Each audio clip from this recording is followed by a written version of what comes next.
se o Steve Harris descobre essas coisas aí sim o Bueno fica louco, né? Não, nem fala muito.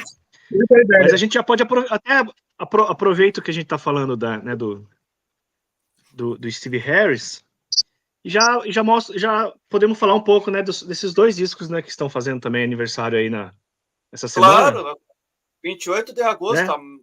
O famoso Amolade, a Mother of Life and Death do Iron Maiden. A Mother of Life and Death e o Dance of Death, que saiu com essa capa péssima aqui. Eu não sei o que deu na cabeça da banda. Eu acho que eles devem ter lançado o rascunho ao invés da arte final, né?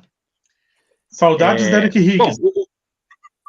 Com certeza. O Dance of Death, acho que é um disco assim que fica meio num limbo, né? Porque apesar dos fãs dessa nova fase do Maiden, acho que é unânime que o preferido seja o Brave New World ainda, né? Mas no meu caso, o segundo preferido é justamente o A Mother of Life and Death, que muita gente acha ruim, né? Eu adoro esse disco, né? Uma particularidade dele é que ele é o único disco do Iron que ele já chegaram a tocar na íntegra, né? Exceto lá, lógico, lá o primeiro disco, né? Os 2 primeiros discos que eles, por conta da falta de material, eles acabavam tocando tudo, né? Esse disco aqui eles fizeram isso, então é um negócio que bastante curioso, né? Numa banda igual a Iron Maiden, né? Fala, Michael. E Bueno, você que entende mais, mas eu acho que podia botar o Bueno grande na tela, né? Perdão. Você que entende mais de Iron Maiden que eu, por que é tão difícil encontrar bootleg dessa turnê específica com esse disco inteiro na íntegra? Pelo menos eu nunca vi para vender nenhum. Você tem alguma coisa dessa turnê? Eu não tenho esse bootleg. Eu até tenho um projeto que eu quero ter um bootleg de cada turnê que o Iron Maiden fez, né? Em CD e em LP, eu ainda tô lutando para isso, mas eu não tenho isso aí. E isso é um dos que eu quero, até por conta dessa particularidade, né? É uma coisa que a banda normalmente não fez. Eu tenho aqui uma versãozinha que saiu naquela caixa italiana, que ela é um pouquinho maior que o CD, mas é um CD, tá? Aqui, ó, ela é um pouquinho maior que o CD, a capinha bem bonitinha. Essas edições italianas aqui são muito caprichadas. Pô, saiu em banca de jornal lá, cara. A gente perde muito, né? Olha o encarte maior, grandão, bastante fotos. Essa caixa aqui é muito legal. E assim, eu até gostaria de falar sobre isso mesmo. Esse disco aqui, ele é um pouco renegado, né? Para essa nova fase aí, muita gente não gosta dele e eu adoro, né? A capa também eu acho muito, muito legal. Apesar de o Ed estar meio escondido lá, né? Ele não ser talvez o protagonista ele não é bem o protagonista da capa, né? Quem é mais o protagonista é mais a imagem dele aqui do que ele próprio lá, né? Também é um pouco curioso isso aí. Me tira uma dúvida, que realmente, assim, eu não sou um fã de área, eu curto área, mas o Amolade está fazendo 17 anos, ou 16 anos. Ele faz 17 anos. Ele é o 14º disco, né, do Iron Maiden. Ele faz 17 anos. E o Dance of Death faz 20 anos também redondos, né? Agora, dia 2. Pois do lançamento japonês, que ele acaba saindo depois no resto do mundo depois. Mas aí que tá a minha colocação que eu queria fazer contigo, é que tu acha que com certeza é o maior fã de Iron Maiden do nosso canal, né? Eu não vou dizer do Brasil, porque tem o Daniel, que também foi colaborador. Que tem outros, né? Mas vocês... tem muitos outros. Tu tá no top 10 aí, certamente... Não só em termos do nível de quantidade, mas a qualidade do teu material é fantástica. E a meu questionamento para ti é como que tu te sentes, como um fã de Iron Maiden raiz, saber que o Amolade está fazendo 17 anos? Putz, isso é muito mais uma relação pessoal, né? Porque, inclusive, hoje também, dia 27 de agosto, é aniversário do primeira edição do festival do Monsters of Rock, em 1994. 94. Então, 29 anos. Né? 29 anos. Então, pensar que há 29 anos atrás eu estava lá no estádio de Pacaembu, com 16 anos, né? Esperando o Kiss, esperando o Black Sabbath, assistindo o Angra. Poxa, o Angra na época era uma banda que era, né, uma paixão, né? Primeiro disco ali, bombando. E, poxa, 29 anos atrás, cara. Isso, então, assim, todos esses discos fazendo aniversário, não é aniversário de 1, 2 ou 3 anos, são de quase décadas já, né?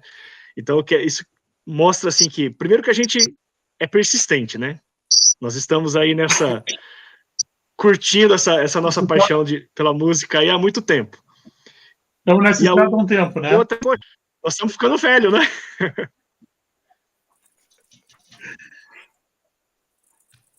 E como você falou, assim, só para fechar isso aí, nós estamos falando da nova fase do Iron Maiden, que já tem discos com 20 e poucos anos. Então, né, é surreal isso aí. E ainda tem gente como eu que chama, é a fase nova do Iron. Eu não curto muito a fase nova do Iron, que tem 20 anos, 20 e poucos anos. Então, é isso aí. Não, eu perguntei justamente por isso, né? Quando a gente se para pensar que já vamos fazer 20 anos, que o Brave New World está com 23 anos, né? Aquele show do Rock in Rio fez 22 anos, né? Tem muita coisa para ouvir. Nossa. Bueno, ainda sobre o Almolade, Bueno. A edição que você mostrou é essa. A edição que você mostrou é essa aqui, que vem com DVD? Isso, Até também é uma coisa em comum, né? Saiu um álbum. O Iron normalmente ele não coloca muita coisa junto com o álbum, né? Eles preservam muito o disco, né? A obra. E nessa versão nacional saiu realmente com esse DVD, uma coisa, né, incomum, né? O Iron fazer. Claro, teve pessoas, as pessoas podem lembrar daqueles discos duplos que saíram com singles, mas foi uma coleção específica, né? E não está dentro do CD. Uma coisa que eles também nunca fizeram é o disco e 2 ou 3 faixas bônus dentro do mesmo disco. Isso também o Iron Maiden não faz. Eu acho muito legal isso, assim, como eles preservam a obra, né? Só para não passar em branco, tem que mostrar o vinil também, né? Ah, tá. É que o vinil eu não quis ficar mexendo. Eu tô com um pouco mais de preguiça que você. Então, encartezão. Esse não é o vinil. Tem um vinil transparente, né? Não, o meu é o normal, preto.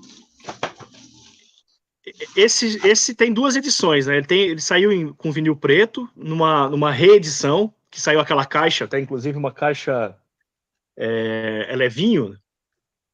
Daí saíram os vinis preto. E esse meu. Esse meu eu acho que o primeiro lançamento é Picture. A primeira vez que saiu, a edição inicial e a edição principal ela é Picture, né? Picture. Picture eu não curto muito mesmo. Se tivesse só Picture, eu não teria, que nem eu não sei porque eu tenho preconceito, mas esse aqui eu acho que o cara deve ter debulhado a caixa e vendido separado, eu comprei ele.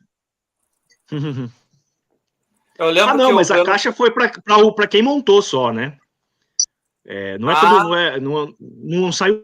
saiu a caixa que você comprava a caixa completa. Na verdade, você comprava a caixa junto com o disco e depois ia comprando discos para ir completando a caixa. Não é que nem a caixa que saiu com a carreira solo do Bruce, do Dickinson. Não. Sim, certo. Eu lembro de uma matéria que o Beno fez, acho que se não me engano foi o Beno ou foi o Daniel, sobre as edições especiais dos discos do Iron ali. Aí agora eu tô lembrando, eu acho que é o Virtual Eleven, não, é o X Factor, que é o vinil transparente, né? E esse sim é transparente. Isso, o X Factor é transparente.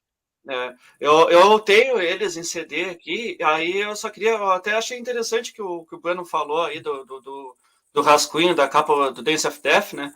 Porque, na verdade, o álbum também é um rascunho, porque ele é muito ruim. Aí eles lançaram aquilo ali para gravar. Há controvérsias. Há controvérsias, realmente. Se ele é muito ruim, ele é muito terrível. Mas ele é só essa controvérsia. E eu tenho eles aqui, e mais por questão de coleção, mas nos últimos tempos até tenho pensado assim, o que é uma coleção para mim, né? Então, eu já coloquei à venda assim, meus CDs do Iron dessa fase, porque não me faz mais sentido, por exemplo, acho que eu vou ficar, só por causa da latinha mesmo, que eu vou ficar com o The Final Frontier, mas e claro, aquelas edições que tem a 3D do Rock in Rio eu acho bem legal, mas é só por diversão mesmo, porque é uma coisa que eu realmente não escuto, e não consigo gostar, assim, ó, com muito esforço eu tento, mas não consigo gostar. O Senjutsu, o pessoal adorou, eu achei um saco, enfim, não vamos devagar Bom, mais. então eu vou desligar aqui, eu vou embora, tchau, falou. Foi um prazer ter participado. O Maior, a partir de amanhã, não entra mais pro site, tá expulso. Pois é. Porque nem o cara lá do canal da Jovem Pan lá, não vou me retratar pro desembargador, não vou me retratar pro governo. Tá vendo? Segue aí. Só para citar, só para citar que o Death gerou o Death on the Road, né? Sim, sim. Que é bem melhor que o Death on the Road. O Death on the Road está de aniversário amanhã, 29 de agosto. Mas hoje, 28 de agosto, além do Amolad, o A Matter of Life and Death, que é fazendo jabá da loja do Daniel, temos o Bad Magic do Motorhead, temos o Iowa do Slipknot, que é um disco fantástico, assim, apesar de eu não ter ele, eu acho o Iowa um grande disco, talvez seja o melhor do Slipknot, e outro aniversariante que foi eleito o nosso melhor álbum de 2007, na nossa série Melhores de Todos os Tempos, que é o Humanity Hour One, o álbum conceitual do Scorpions, lançado em 2007, que é um disco muito interessante, praticamente coloca o Scorpions no mercado, né?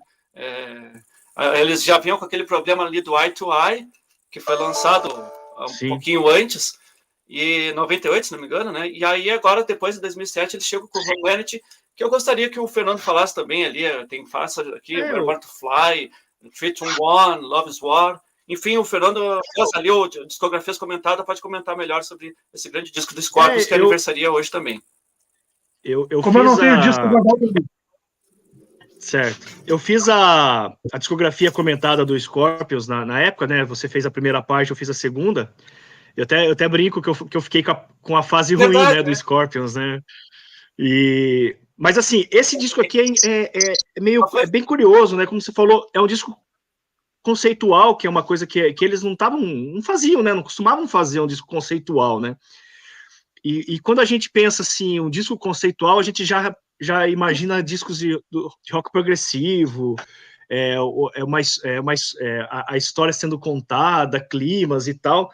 E nada, né? Esse disco ele é composto também praticamente junto com Desmond Child, que é assim um hitmaker de mão cheia, né? Todo mundo que gosta de Bon Jovi, que gosta de um monte de bandas hard, conhece o Desmond Child, ou pelo menos já ouviu música dele e não sabe que é dele, né? E ele participa desse disco aqui, que eu acho que ele ficou um pouco ficou meio perdido um pouco nessa época que foi lançado, porque o Scorpions estava fazendo muita coisa ao mesmo tempo, ou era acústico, ou era orquestra, turnês, né? Eles estavam misturando muito, né? Apesar que eles estavam aproveitando também um momento muito bom para eles na época, assim, de sucesso mesmo, assim, né? As pessoas acho que tinham resgatado o Scorpions, apesar de ter saído com um disco péssimo, que é o Eye to Eye, que daí a gente tem, acho que não vai ter ninguém que vai discordar disso, né? Que o disco realmente é muito fraco. Eu acho que esse Humanity Hour ele poderia ter sido mais, ele poderia ter uma repercussão maior, porque ele é um disco muito bom. As faixas, assim, elas têm aqueles ganchos, né, que Desmond Child, como falei, ele é um craque para isso, e acho que muita gente, se tem um disco que eu falo, todos esses que eu tô aqui na mão, pega e vai ouvir hoje, eu citaria esse, porque muita gente não ouviu esse disco da maneira certa, assim. E eu acho que ele vai na mesma linha do Amolad, assim, né? É um disco que está fazendo aí 17 anos, que nos impacta quando tu vê que eles lançaram, e que o Scorpions também nunca fez nada antes igual e nem depois, né? Porque, como tu disse, sim. eles vêm ali com a acústica, com o Moment of Glory, estavam vivendo uma fase de reconstrução das suas músicas clássicas ali dos anos 80, principalmente, e eles lançam esse disco, eu acho que como até um próprio desafio ali do Rudolf Schenker e do Klaus Meine, mas que eles não repetem também, porque após Humanity, apesar de ter discos regulares, não é nada comparado à qualidade que temos aqui, né? Acho que o Michael queria falar alguma coisa. Não, sobre o Y2Y e sobre o Humanity Hour, eu faço minhas as palavras, sabe as palavras do nosso colega Daniel, né? Não ouvi, não gostei.